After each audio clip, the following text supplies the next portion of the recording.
आयोग ने शुक्रवार को अपनी मांगों के संदर्भ में एसडीएम नूरपुर को ज्ञापन सौंपा। वहीं संघर्ष समिति के धरने प्रदर्शन को देखते हुए प्रशासन ने अतिरिक्त पुलिस बल तैनात किया था।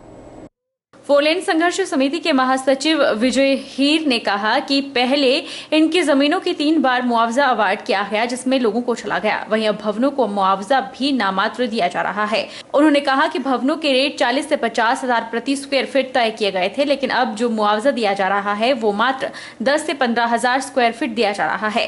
हीर ने कहा कि एनएचएआई लोगों को पिछली दर पर मुआवजा देने से साफ इनकार कर रहा है। उन्होंने कहा अगर समय रहते इन लोगों को उचित मुआवजा नहीं दिया गया तो मरने से भी वे गुरेज नहीं करेंगे और एनएचएआई को इनकी लाशों पर सड़क बनानी होगी। सर, हम रोड बनने का विरोध नहीं कर रहे हैं। रोड बनना चाहिए, डेवलपमेंट होनी चाहिए, पर विकास का मतलब ये नहीं कि विनाश हो। हमारे साथ जो हुआ है, एक खेत के 3 वार्ड, एक भाई को 10,000 रुपया मरला, दूसरे भाई को 2 लाख रुपया मरला। ये कहाँ का इंसाफ है? और आगे चलो, ये हमने सब्र कर लिया था कि हम आर्बिट्रेटर के पास जाएंगे, हम कोर्ट में जाएंगे, न्याय की गुहार लाएंगे। अब जो आगे होने जा रहा है हमारे भवन, जो कि इन्होंने स्टार्ट में ये बोला था कि आपका 3 मीटर भी मकान जाएगा, हम आपको क्लेम जो है पूरे मकान का देंगे। आज हमारा जिसका 80% मकान जो है रोड में जा रहा है, 20% बच रहा है, वो कह रहे हैं कि उसका हम क्लेम नहीं देंगे, इसमें आप जो मर्जी करो। ये कहाँ का हमारे साथ इंसाफ है? हमें हमारे 2018-19 में तत्कालीन जिलाधीश जिन्हें 59,000, 53,000, 45,000 पर स्क्वायर मीटर जो रेट तय किए थे, आज ये एनएचएआई वाले बोले हम उनको मानते नहीं हैं। घुमारवीं थाना के तहत निहरी कस्बे के समीप जंगल के बीच में व्यक्ति का गला हुआ शव मिलने से सनसनी फैल गई है। जंगल के बीच शव पूरी तरह गल गया था, जिस कारण मौके पर बदबू फैल चुकी थी। पुलिस ने मौके पर पहुंचकर जांच की तो व्यक्ति की पहचान देशराज गांव चंद्रूही जिला हमीरपुर के तौर पर हुई है। व्यक्ति की मौत के क्या कारण है, इसका पता पोस्टमार्टम रिपोर्ट आने के बाद ही चल पाएगा। घुमारवीं थाना के तहत निहरी कस्बे के पास जंगल के बीच में एक व्यक्ति का गला हुआ शव मिलने से सनसनी फैल गई है। जानकारी के अनुसार निहरी क्षेत्र का एक व्यक्ति सूखी लकड़ियां इकट्ठी करने के लिए जंगल की तरफ गया था। इसी दौरान उसे निहरी रेस्ट हाउस के नजदीक जंगल में एक शव दिखाई दिया। उसने तुरंत इसकी सूचना पुलिस को दी। पुलिस ने मौके पर पहुंचकर जांच की और आसपास के थानों से लापता व्यक्तियों के संदर्भ में जानकारी हासिल की तो हमीरपुर जिले के भोरन से लापता व्यक्ति के बारे में पता चला। व्यक्ति के पास जो सामान मिला, उस सामान के जरिए पता चला कि व्यक्ति भोरंज थाना के चंद्रूही गांव से बीती 2 तारीख से लापता था। इसके बाद व्यक्ति के परिजनों को मौके पर बुलाया गया तो उन्होंने कपड़ों और जूतों से शिनाख्त की। व्यक्ति की पहचान देशराज गाँव चंद्रूही के तौर पर हुई है। आज सुबह जो है इसमें करीब 9 बजे ग्राम पंचायत प्रधान से उन्हें थाना घुमारवीं में सूचना दी कि एक शव जो है न्यारी रेस्ट हाउस के पास जंगल में मिला है और जिस सूचना पे जो है पुलिस मौका पे पहुंची और फोरेंसिक टीम की मदद से मौका का निरीक्षण किया गया और अब जो है शव को अपना कब्जा पुलिस में लिए जाकर उसको जो है उसका जो पोस्टमार्टम करवाया जा रहा है। जो भी आइंदा कार्रवाई होगी अमल में लाई जाएगी और जो शव है उसकी पहचान जो है देशराज उम्र 67 साल गांव चंद्रूही डिस्ट्रिक्ट हमीरपुर के रूप में हुई है। पुलिस द्वारा नशे को रोकने के लिए विशेष अभियान चलाया गया है, जिसके अंतर्गत सोलन पुलिस की एसआईयू टीम समय समय पर नशेड़ियों से नशा पकड़ती है। सोलन जिला के बरवाणु में पकड़े गए मामले को अदालत में निपटाने के बाद सोलन पुलिस ने पुलिस अधीक्षक वीरेंद्र शर्मा की देखरेख में चिट्टे सहित अन्य नशे की खेप को नष्ट किया। सोलन पुलिस नशे के मूल नाश के लिए वचनबद्ध है। यही कारण है कि सोलन पुलिस आए दिन चिट्टे के सौदागरों से जानलेवा नशा पकड़ने में सफलता हासिल करती है।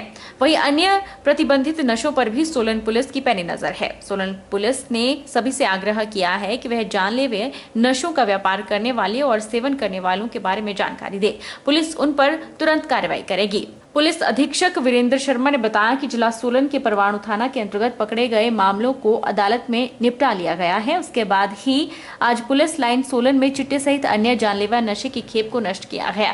उन्होंने कहा कि पुलिस नशे के नाश के लिए वचनबद्ध है और आगामी समय में भी पुलिस नशे के कारोबार पर अंकुश लगाने के लिए नशेड़ियों की धरपकड़ करती रहेगी।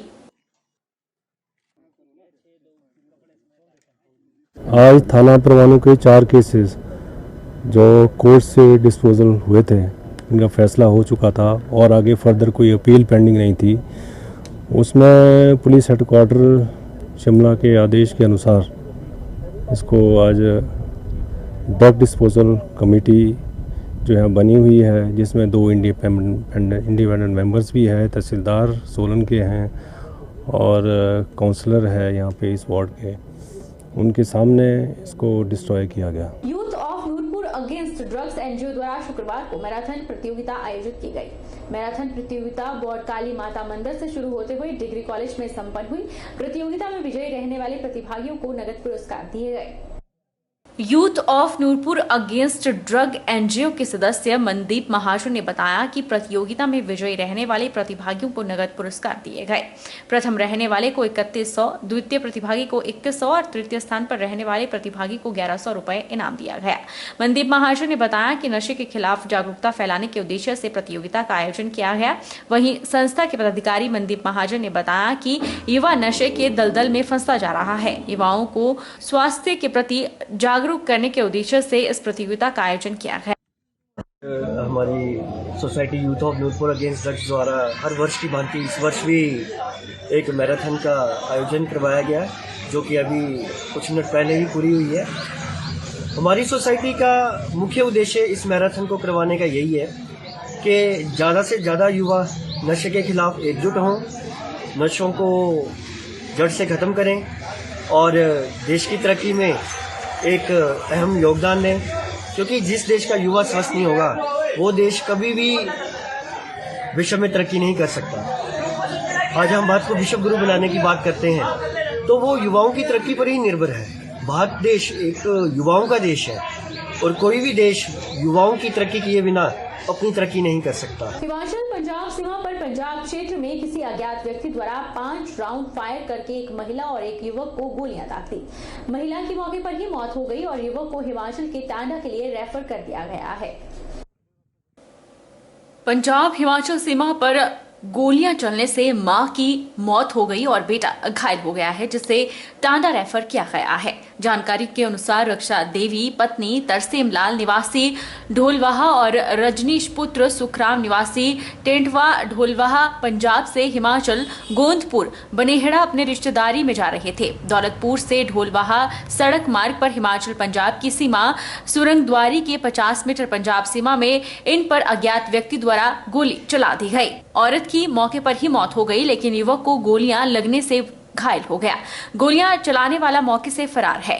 थोड़े समय बाद कुछ अन्य युवक पंजाब से हिमाचल की तरफ आ रहे थे तो उन्होंने देखा कि युवक घायल है तो उसे दौलतपुर सिविल हॉस्पिटल ले जाया गया, जहां से डॉक्टर ने युवक को टांडा मेडिकल कॉलेज रेफर किया गया है। हिमाचल पुलिस मौके पर पहुंच गई, लेकिन मामला पंजाब का होने के कारण हिमाचल पुलिस ने पंजाब पुलिस को सूचित कर दिया है। घटनास्थल से 5 राउंड फायर के खोल मिलने से अंदाजा लगाया जा रहा है कि लगभग 5 गोलियां मौके पर चलाई गई। फिलहाल हिमाचल पुलिस ने शव को घटनास्थल पर ही सुरक्षित रखा हुआ है और पंजाब पुलिस का इंतजार किया जा रहा है। इसके घटना के बारे में हमें भी पूरा मालूम नहीं है, पर जैसे ही हमारे को सूचना मिली थी चौकी में और जो दौलतपुर में हॉस्पिटल है वहाँ से की गोली चली हुई है, लड़का एक जख्मी है, उसको हॉस्पिटल लेके आए हैं। तो जैसे हम हॉस्पिटल पहुंचे हमने उनका MLC वगैरह लिया है, लेकिन डॉक्टर साहब ने वो बयान देने के काबिल नहीं था, अनफिट है बयान देने। वो कहाँ का रेफर किया है सर अभी? उसको Himachal Pradesh doctor RPGMC Tanda medical college ji Kangra में। तो एक की सर डेथ हो चुकी है? हाँ, लेडीज की डेथ हो गई, डेड बॉडी मौका पर पड़ी है। कितने की गोलियां सर उस टाइम मिली हैं यहाँ पे? अभी तो 2 जिंदा राउंड पड़े हैं और 2 खोल पड़े हैं जी। ठीक है जी। बाकी ये एरिया जो है पंजाब का हमने स्पोर्ट सेफ रखा हुआ है। जैसे पंजाब पुलिस को इन्फॉर्म कर दिया है, पंजाब पुलिस आएगी तो वो कार्रवाई करेगी। वैसे हमारे SHO साहब भी आ रहे हैं ब्रिगेड थाना से, तो अब जब लड़का जो है होश में आएगा स्टेटमेंट देगा, उसके बाद पता चलेगा जी कि पिछले बहुत माड़ा होया, नवा काम ही होया, ढोलविया दूजी जनानी हैगी है जी। ਤੇ ਹੁਣ ਦੇਖਦੇ ਆ ਫਿਰ ਕੀ ਬਣਦਾ। ਰਾਜਵੀਰ ਨੇ ਫੋਨ ਕੀਤਾ ਸੀ ਪਰ ਇੱਥੇ ਸਵੇਰੇ 9 ਵਜੇ ਪਤਾ ਨਹੀਂ ਕੋਈ ਗੋਲੀकांड ਹੋ ਗਿਆ ਇੱਥੇ, ਜਿਹਦੇ 'ਚ ਮੁੰਡਾ ਥੋੜਾ ਸੀਰੀਅਸ ਹੈ ਔਰ ਹਿਮਾਚਲ ਪੁਲਿਸ ਨੇ ਉਹਨਾਂ ਨੂੰ ਰੈਫਰ ਕੀਤਾ ਟਾਂਡੇ ਦਾ। ਔਰ ਜਿੱਲੇ ਅਸੀਂ ਇੱਥੇ ਪਹੁੰਚੇ ਨਾ ਸਪੋਰਟ ਤੇ, ਤਾਂ ਹਿਮਾਚਲ ਪੁਲਿਸ ਵਿਚਾਰੀ ਪਹਿਲੇ ਇੱਥੇ ਸੀਗੀ ਔਰ ਬਹੁਤ ਐਫਰਟ ਕਰ ਰਹੇ ਨੇ ਇਹਨਾਂ ਮੁੰਡੇ ਨੂੰ ਭੇਜਤਾ ਟਾਂਡੇ। ਤਾਂ और एक लेडी की डेथ हो चुकी जो सपोर्ट पे असी खड़े हैं। धर्मपुर ब्लॉक के बसंतपुर गांव के प्रगतिशील किसान अजय कुमार ने अपने मजबूत इरादे, कड़ी मेहनत और सरकार से मिली मदद के बूते पर बंजर पड़ी जमीन पर प्राकृतिक खेती का बेहतरीन मॉडल पेश कर वहां सोना उगाने जैसा काम किया है। रोजगार की तलाश में दौड़ते युवाओं को अजय की सफलता की कहानी उम्मीद बांधने वाली है कि किस तरह से वे अपनों के बीच रहकर खेती बाड़ी को अपनाकर अच्छी खासी आमदनी कमा सकते हैं। कौन कहता है आसमान में सुराग नहीं हो सकता। एक पत्थर तो तबीयत से उछालो यारो, इंसानी हौसले और जीवता को बयां करती है ये पंक्तियां धर्मपुर ब्लॉक के बसंतपुर गांव के प्रगतिशील किसान अजय कुमार के लिए बिल्कुल उपयुक्त हैं। अजय कुमार ने पिछले 70 सालों से बंजर पड़ी लगभग 5 बीघा पुश्तैनी जमीन को अपनी मेहनत से खेती योग्य भूमि में तब्दील किया और स्वरोजगार के माध्यम से जीवन को एक नई दिशा देने का न केवल प्रयास किया बल्कि इसमें कामयाब भी हुए हैं। 50 वर्षीय अजय बताते हैं कि उन्होंने साल 2020 में प्राकृतिक खेती खुशहाल किसान योजना के अंतर्गत सुभाष पार्लेकर प्राकृतिक खेती की शुरुआत की थी। पहले वे इस भूमि पर जैविक खेती करना चाहते थे, जिसके लिए उन्होंने कृषि विभाग से संपर्क किया। विभाग के अधिकारियों ने उन्हें सुभाष पार्लेकर प्राकृतिक खेती के लिए जागरूक किया और उन्होंने इसे अपनाने का फैसला किया। वे भूमि पर मिश्रित खेती के मॉडल को प्रयोग करते हैं। वर्तमान में उन्होंने अपनी 5 बीघा जमीन में सुभाष पार्लेकर प्राकृतिक खेती के तहत पालक, गोभी, टमाटर, भिंडी, आलू, चुकंदर, लहसुन, प्याज, बैंगन और खीरे की फसल उगाई है। साथ ही सह फसलों में मटर, धनिया, मेथी, फ्रेंच बीन की फसलें उगाई है और अच्छी पैदावार के साथ साथ ये उत्पाद उच्च गुणवत्ता युक्त, शुद्ध और पौष्टिक है। इन सारे कामों में अजय की धर्मपत्नी पूनम भी बराबर सहयोग करती है। वे सभी लोगों से आग्रह करते हुए प्राकृतिक खेती करने को कहती हैं ताकि बच्चों को घर पर जहर मुक्त और पौष्टिक आहार मिल सके। पार्लेकर उसमें 2020 से शुरू की थी। तो सबसे पहले तो ये बंजर भूमि थी, फिर इस बंजर भूमि को हमने तैयार किया। हमारा इरादा तो ऑर्गेनिक का नाम सुना था, ऑर्गेनिक शुरू करना चाह रहे थे, लेकिन जैसे ही मैंने विभाग से बात की तो उन्होंने मेरे को गाइड किया कि आप नेचुरल फार्मिंग शुरू करिए। तो उन्होंने मेरे को नंबर दिया, तो ब्लॉक में बीटीएम से मैंने बात की। उन्होंने हमारे खेतों में विजिट किया और उनके दिशा निर्देशानुसार ही हम करते आए। शुरू में तो उतना अच्छा नहीं कर पाए, तो दिन प्रतिदिन हम उनके दिशा निर्देश अनुसार करते ही जा रहे हैं। फिर उसके बाद जो शुरू में हमने फसलें लगाई उसमें हमारा मटर था, टमाटर था, फिर पालक था, धनिया था, मेथी था, प्याज था। तो बंजर भूमि को देखते हुए फिर भी हमारे पास जो उपज थी वो काफ़ी उत्साहवर्धक। बाकी इस भूमि को प्राकृतिक बनाने के लिए हम पूरी प्रयास कर रहे हैं। और हम यहाँ पे हमारा फार्म है जहाँ पे हम प्राकृतिक खेती कर रहे हैं।